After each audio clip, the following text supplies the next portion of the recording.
പത്തനംതിട്ട കക്കി ഡാമിന് സമീപം KSRTC ബസ്സിന് മുന്നിൽ കാട്ടാന ഇറങ്ങി എന്ന വിവരം നേരത്തെ സൂചിപ്പിച്ചിരുന്നു. അതിന്റെ വിശദാംശങ്ങൾ തേടാം. 30 മിനിറ്റോളമാണ് KSRTC ബസ് കാട്ടാന തടഞ്ഞു നിർത്തിയത്. കാട്ടാനയുടെ ദൃശ്യങ്ങൾ 24 ലഭ്യമായിട്ടുണ്ട്. ആദ്യം ആ ദൃശ്യങ്ങൾ കാണാം.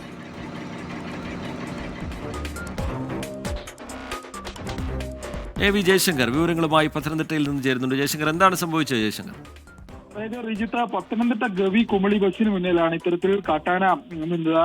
ഇത് വനമേഖലയോട് ചേർന്നുള്ള പ്രദേശം തന്നെയാണ്. ഇവിടെ കാട്ടാന പുല്ല് തിന്നുന്നതിന് വേണ്ടിയാണ് എത്തിയത്. ഏകദേശം 30 മിനിറ്റോളം ഈ KSRTC ബസ്സിന് മുന്നിൽ കാട്ടാന പുല്ലൊക്കെ കഴിച്ചാണ് മടങ്ങിയത്. അതുവരെ KSRTC ബസ് അവിടെ നിർത്തുന്ന ഒരു സാഹചര്യമാണ് ഉണ്ടായത്.